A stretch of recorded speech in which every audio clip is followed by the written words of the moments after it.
Issue niya sa paggamit natin, nagkakaroon siya ng mga ganito, so kailangan kasama siya sa preventive maintenance na na-check natin kung mga ganito, naki-cleaning, kasi ito yung isa sa mahalagang part ng sasakyan natin, yung brake system, isa sa safety na kailangan natin ma-maintain para yung biyahe natin laging smooth.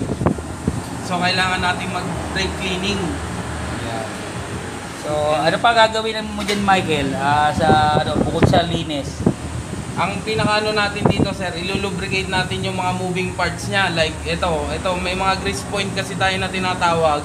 Saan ba grease Itong mga point to, grease point niya. Pero sa likod tayo mag-grease kasi yun yung nakakontak sa backing plate niya.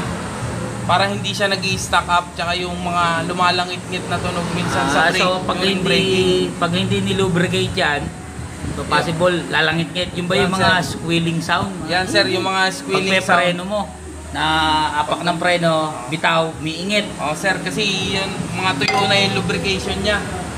Bali, kung makikita natin, ito yung pinaka-grease point niya, pero sa likod na part tayo maglalagay.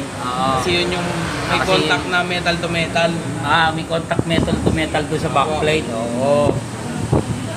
So ano pa, i-adjust pa ba yan? Oh, sir, yung meron naman tayong tinatawag na self-adjuster, pero mas the best pa rin na nagmamanual adjust tayo para alam natin na tama-tama yung brake natin, malakas.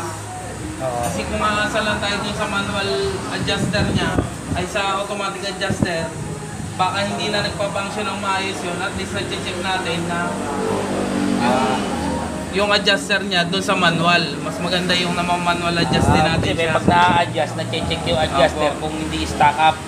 Sir, yun. For example, hindi natin na-i-adjust yan, ano magiging disadvantage niyan? Kasi pag hindi siya nag-a-adjust ng kusa or hindi natin na-adjust, medyo malalim yung preno, mahina. Yun ang yung safety natin lagi. Hihina yung preno, tapos common yan, parang napupuwersa yung preno sa harap di ba? Sir, kasi dahil self-adjustment yung disc brake sa harap. Kung mahina yung brake natin dito sa likod, ang magsasuffer yung front brake natin. Yun sa harap. Oo. Yun ang magdadala ng bigat lahat. Kaya kailangan dito, maintain din natin tong rear brake niya, yung drum brake.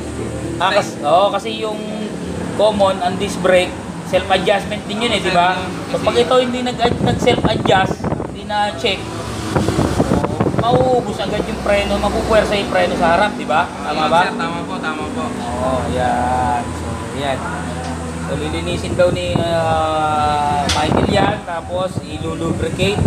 So, tinuro niya sa atin yung mga lubricating.